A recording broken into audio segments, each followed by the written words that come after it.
All right, so picture this. You're sitting down with a CPA you're interested in forming a strategic partnership with, and they say to you, you know what?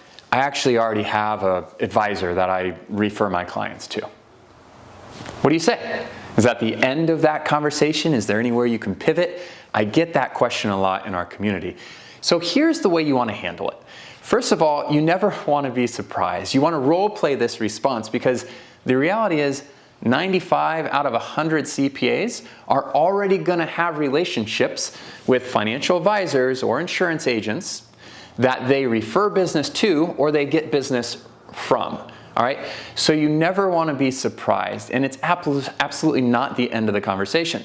What you want to do when they say something like that is you want to just sit back, which takes the pressure off the conversation, right? Especially if you're meeting in person or Zoom, and you just want to say, well, of course you do. I mean, I can't think of a single successful CPA that I've met with that doesn't already have at least one, if not multiple, financial advisors or insurance agents that they refer business to, or maybe they get business from. So I'm not surprised to hear that at all. Tell me, what is that experience like? Tell me a little bit about that relationship. Okay, that's the way you want to just take that energy, spin it into something you're fully prepared to discuss, and then turn it right back on them by asking the open-ended question, tell me a little bit about that relationship. How does it work? Now, you want them to open up about the relationship or relationships with multiple financial advisors or insurance agents. And likely what they're going to do is they're going to start describing what I like to call the outdated third-party referral model, which basically just means these are people that don't work at their firm, they don't have any likely formal partnership with, meaning they don't have a separate entity that they own together. And when something comes up from their clients, maybe they refer, they give a name and a phone number, maybe they give 3 names and 3 phone numbers to spread out the risk, or maybe they don't refer any business, but they get business referred to by them. So you want to ask these open-ended questions at this point, which is slightly hard to script because I don't know exactly what they're going to obviously say in response. But once you understand where I'm going with this, you'll know how to kind of pivot. So you ask them, tell me a little bit, how does that relationship work? When they start describing the fact that they trade referrals, basically what you want to say is, okay, I get it. I see what you're saying here.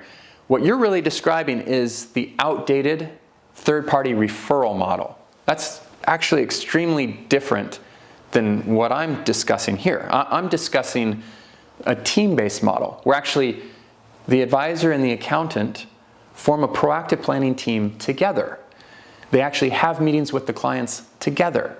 And by doing that, they're able to bring a more holistic value proposition. And not only am I partnering with the accountant, where we're bringing the tax planning or the wealth management or the risk mitigation together under one roof, but I'm also backed by a virtual family office, which if you're not familiar with what a virtual family office is, I have over 50 experts in my virtual family office. Anytime something comes up that's out of my expertise, out of my area of expertise, or my accountant partner's area of expertise.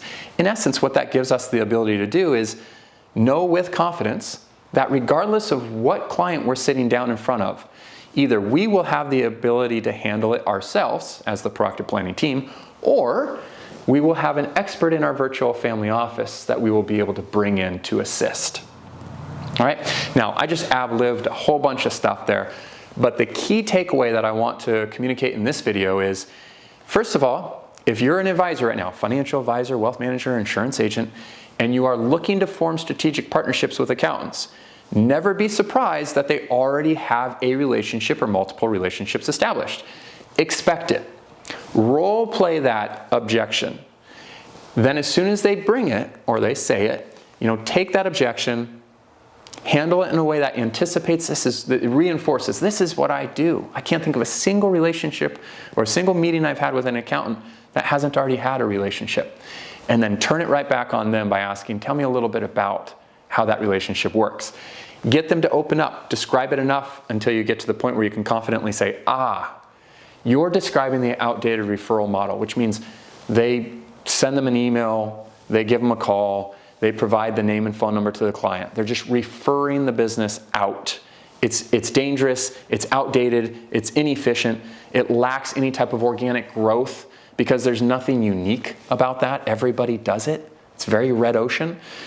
And then you want to pivot to describe how you actually work. You work within a proactive planning team where you and the accountant come together and form this team to offer more proactive and holistic planning to their clients. All right? Now, if all of that language is new, that means you maybe have missed some of my previous videos, especially this one right here that I talk about, a non-traditional advisor. So go back and watch that. That will definitely help with the language in this video. But if nothing else, just take away some of those key points and make sure you're prepared to be able to handle that objection before you start reaching out to CPAs and enrolled agents. So that's it for this video. I hope you found it helpful. If you did, give it a thumbs up, please.